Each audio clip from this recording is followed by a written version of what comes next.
Baik, Pak. Bismillahirrahmanirrahim. Assalamualaikum warahmatullahi wabarakatuh. Selamat pagi, salam sejahtera bagi kita semuanya. Yang saya hormati Bapak Wakil Presiden, Bapak Ibu, Menteri dan Kepala Lembaga yang hadir. Dalam rapat terbatas kali ini dalam penanganan COVID, saya ingin tegaskan bahwa keselamatan rakyat adalah hukum tertinggi.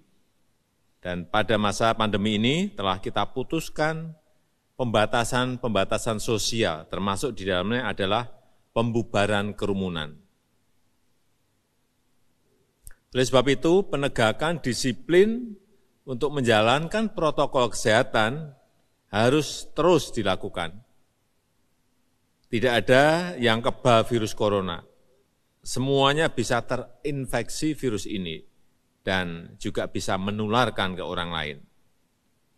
Untuk itu saya minta kepada Kapolri, Panglima TNI, Ketua Satgas Penanganan COVID, untuk menindak secara tegas jika ada yang melanggar pembatasan sosial tersebut berdasarkan peraturan yang ada. Jangan hanya sekedar himbauan-himbauan saja, tapi harus diikuti dengan pengawasan dan penegakan aturan secara konkret di lapangan. Untuk membuat pengendalian COVID menjadi berjalan efektif, dibutuhkan trust, dibutuhkan kepercayaan dari masyarakat terhadap apa yang dikerjakan oleh pemerintah. Saya juga minta pada Menteri Dalam Negeri untuk mengingatkan, kalau perlu menegur kepala daerah baik, gubernur, bupati, wali kota, untuk bisa memberikan contoh-contoh yang baik pada masyarakat. Jangan malah ikut berkerumun. Saya ingatkan bagi daerah yang telah memiliki perda penegakan disiplin protokol kesehatan agar betul-betul menjalankannya secara tegas, konsisten, dan tidak pandang bulu.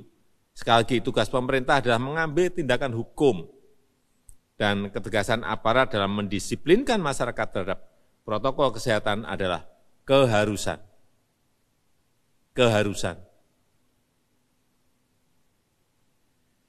Berdasarkan data terakhir yang saya peroleh per tanggal 15 November 2020, saya senang dengan angka-angka yang akan saya bacakan ini. Rata-rata kasus aktif COVID di Indonesia 12,82%. Angka ini jauh lebih rendah dari rata-rata kasus aktif COVID dunia yang mencapai 27,85%. Rata-rata kesembuhan COVID juga bagus, yaitu mencapai 83,92%. Ini juga lebih baik, jauh lebih baik dibandingkan dengan angka kesembuhan dunia yang mencapai 69,73%. Tapi kita harus masih bekerja keras untuk menekan angka rata-rata kematian lebih rendah lagi, karena saat ini masih berada di angka 3,26%. Ini lebih tinggi sedikit dari rata-rata kematian dunia, yaitu di angka 2,43%. Dan angka-angka yang bagus ini jangan sampai rusak gara-gara kita kehilangan fokus kendali, karena tidak berani mengambil tindakan hukum yang tegas di lapangan. Jangan sampai apa yang telah dikerjakan oleh para dokter, para perawat, tenaga medis, para medis menjadi sia-sia.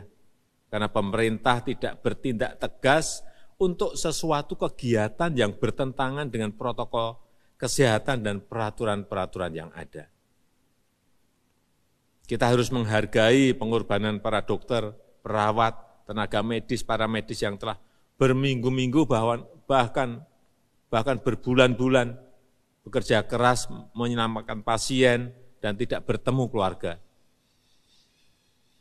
Saya di lapangan, saya tahu mengenai ini.